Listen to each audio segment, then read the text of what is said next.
काटना है, टुकड़े टुकड़े करने हैं।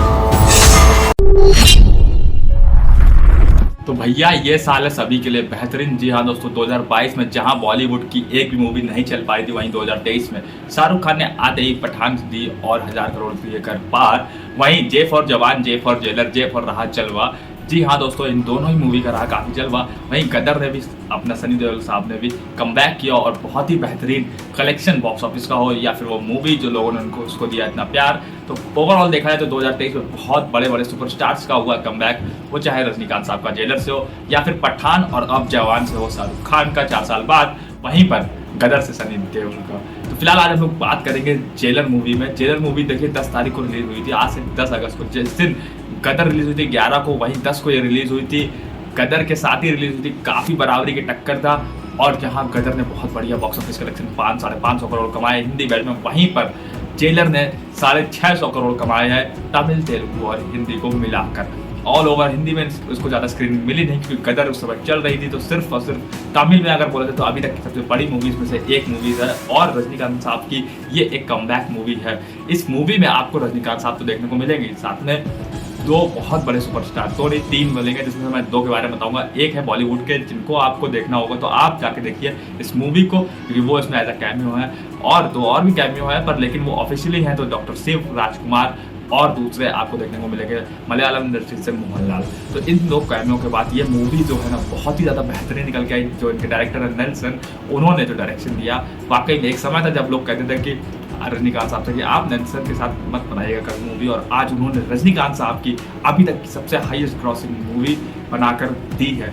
तो आज हम लोग बात कर रहे हैं कि जेलर में जो विलेन का रोल निभा रहा है, जी हाँ दोस्तों, विनायकन, और मूवी में उनका नाम है वर्मन। मैं आपको बताऊँ कि आखिर क्यों उनको ही विलेन का रोल निभाने को मिला। देखिए, आपने अगर रजनीकांत साहब की पुरानी मूवी देखी होगी, लास्ट 4-5 मूवी आप उठा के देख लीजिए, तो आपको देखने को मिलेगा कि उसमें एज अ विलेन बहुत बड़े सुपरस्टार, वो चाहे सुनील शेट्टी साहब हो या फिर नाना पाटेकर साहब हो या फिर नवाजुद्दीन, इतने बड़े बड़े स्टार रजनीकांत साहब के सामने एज अ विलेन रोल निभाते हैं। तो वहाँ पर एक छोटे से आम जैसे दिखने मतलब अगर आपने जेलर नहीं देखी तो मैं आप ये फोटो देखिए और आप कहीं ये रजनीकांत साहब के सामने विलेन, ये हाउ इज पॉसिबल, इनको विलेन का रोल मिला। अब जब जानते हैं कि रजनीकांत साहब के सामने विलेन भी टक्कर का ही होना चाहिए, तभी मूवी हिट जाती है। मतलब कि अगर हीरो के सामने विलेन टक्कर का होगा, चाहे जवान में देख लीजिए विजय सेतुपति को या फिर पठान में देख लीजिए जॉन अब्राहम को देख लीजिए, तो अगर विलेन टक्कर का होगा तभी हीरो निखर कर आता है। तो अब दूसरी बात हम लोग ये चर्चा करेंगे इस वीडियो में कि आखिर मोमेंटो जो एक साउथ में मलयालम के सुपरस्टार है, उनको हटाकर इस आम से दिखने वाले इंसान ने कैसे बना लिया अपनी जगह, वो भी रजनीकांत साहब के सामने। तो बिना किसी देरी के चलिए स्टार्ट करते हैं इनकी पूरी कहानी। कौन है विनायकन और आखिर इनको क्यों रियल विलेन बोला जाता है, जनता इनको सच में एक रियल विलेन क्यों बोलती है। तो सबसे पहले मैं आपको बताऊँ, साल 1995 से ये मूवीज में काम कर रहे हैं। जी हाँ दोस्तों, 1995, आज से लगभग 28 साल पहले से काम कर रहा है। और लेकिन इनको अभी तक कोई भी इतना बेहतरीन और बड़ा रोल नहीं मिला जिससे इनकी पहचान बने। लेकिन इन्होंने जेलर में जो एक्टिंग की ना, आप जब देखेंगे ना तो वाकई में आपको लगेगा कि हाँ, रजनीकांत साहब के सामने किसी ने टक्कर दी है, बहुत सालों बाद किसी ने टक्कर दी है, तो वो ये विलेन है। क्योंकि दोस्तों, भले ही सुनील शेट्टी साहब हो या नाना पाटेकर साहब हो या फिर नवाजुद्दीन सिद्दीकी हो, उनकी एक्टिंग के सामने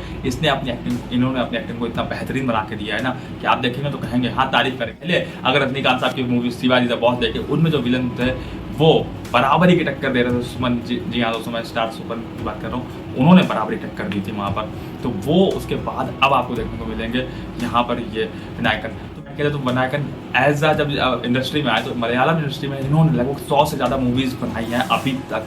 और शुरुआती दौर पे इनको कोई विलन का रोल नहीं मिलता था, ये हीरो के सपोर्टिंग के रोल में मिलते थे। साथ ही साथ कई बार इनको एज अ कॉमेडियन के रोल में भी लिया गया, कई बार इनको एज अ सिर्फ डांसर लिया गया। क्योंकि ये देखो, ये सिर्फ डांसर, सिंगर और एक्टर ही नहीं है, इनके पास तीनों ही कलों का कॉम्बिनेशन है। ये एक्टर भी बढ़िया है, डांसर भी बढ़िया और सिंगर भी बढ़िया है। साल 2005 में इन्होंने एक हिंदी मूवी जेम्स में भी काम किया। उसके 2006 में तमिल लैंग्वेज में इन्होंने अपना डेब्यू किया, 2007 में तेलुगु में डेब्यू किया। उसके बाद अभी तक इनको एक ब्रेक थ्रू ऐसा नहीं मिला जो इनको निखार कर सामने ला ऑडियंस के, तो वो था ब्रेक थ्रू जेलर।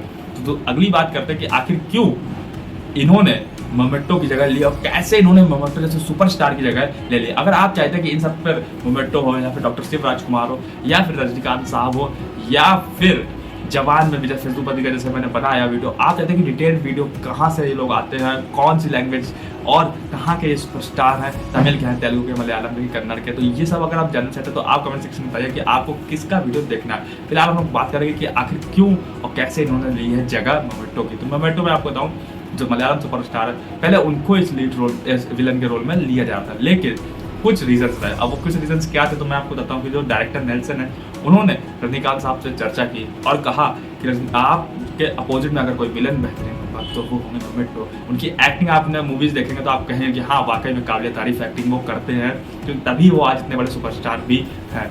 उनके बेटे दिलकर सलमान जिन्होंने सीतारामन बनाई है, वो भी एक बहुत बड़े सुपरस्टार है। तो अगर आप उनके बारे में जानना चाहते हैं तो वो भी आप कमेंट सेक्शन में बताइए। फिलहाल तो रजनीकांत साहब ने कहा कि ठीक है मैं उनसे बात करता हूँ। उन्होंने उनसे बात की और रजनीकांत साहब की बात मोमेंटो कभी नहीं टाल सकते, उन्होंने नहीं टाला और उन्होंने कहा ठीक है मैं इस मूवी को कर लूँगा। लेकिन रजनीकांत साहब एक दिन बैठे हुए थे शूटिंग के दौरान, तो तभी उन्होंने सोचा कि क्या जो मोमेंटो की इमेज है, जो एक सुपरस्टार की इमेज है, वो इस रोल के लिए सही भी है कि नहीं। क्योंकि देखिए आपने जो अगर जेलर आपने नहीं देखी और अगर आप जेलर देखेंगे ना तो कुछ ऐसे सीन्स है, इतने ज़्यादा अहिंसा वाले सीन है जहाँ पर खून खराबा इतना ज़्यादा किया, वो सीन सिर्फ विनायकन ही कर सकते हैं। इतने बेहतरीन तरीके से उन्होंने परफॉर्म किया। वो मोमेंटो को अगर कराए जाते तो मोमेंटो जो सुपरस्टार, अगर आपका सुपरस्टार एक विलन से बनता है और सामने वाले सुपरस्टार से मार खाता है तो यहाँ पर पब्लिक को भी ठेस पहुँचेगी, साथ ही साथ रजनीकांत साहब उनको पर्सनली भी ठेस पहुँचेगी। ऐसा उन्होंने कहा एक स्टेटमेंट के दौरान कि मुझे नहीं अच्छा लग रहा था कि मैं उनको मारूं पीटूं, ये चीज़ मैं बर्दाश्त नहीं कर सकता।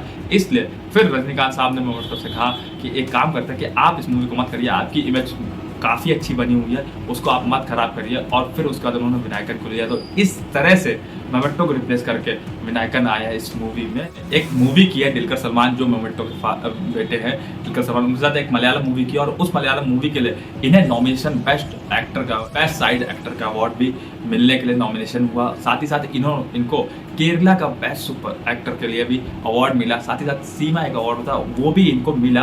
तो भैया इनकी अगर पर्सनल लाइफ की बात करें तो इनकी वाइफ को इन्होंने हाल ही में अभी फेसबुक पर आकर डिवोर्स के लिए कर दिया था अनाउंस। क्यों इनको रियल विलन बोला जाता तो उसके पीछे का रीजन ये है कि ये जब भी अपने सोशल मीडिया पे कोई पोस्ट करते हैं, अधिकतर इनकी लाइफ जैसा कि on camera as a villain है वैसे ही ऑफ कैमरा भी एज अ विलन रही है। क्योंकि इनकी जो इमेज है वो हमेशा ब्लैक और डार्क ब्लैक या फिर ग्रे के रूप में रही है। जी हाँ दोस्तों, इन्होंने हमेशा अपने सोशल मीडिया में जब भी पोस्ट किया है तो अधिकतर पोस्ट में आप इनको शराब या सिगरेट के साथ पाएंगे। बात रही होगी 2019 जून के आसपास की बात रही होगी, तब इन्होंने एक महिला को अपशब्द दिए, गाली गलौज किया, जिस वजह से आईपीसी की धारा 509 के तहत इन पर हुआ केस। तो इनकी इमेज हमेशा ही समाज में हमेशा डार्क रही है, जिस वजह से लोग इनको रियल विलन के नाम से भी जानते हैं। फिलहाल ये थी इनकी छोटी सी चीज जो मुझे लगा कि आपको बतानी चाहिए।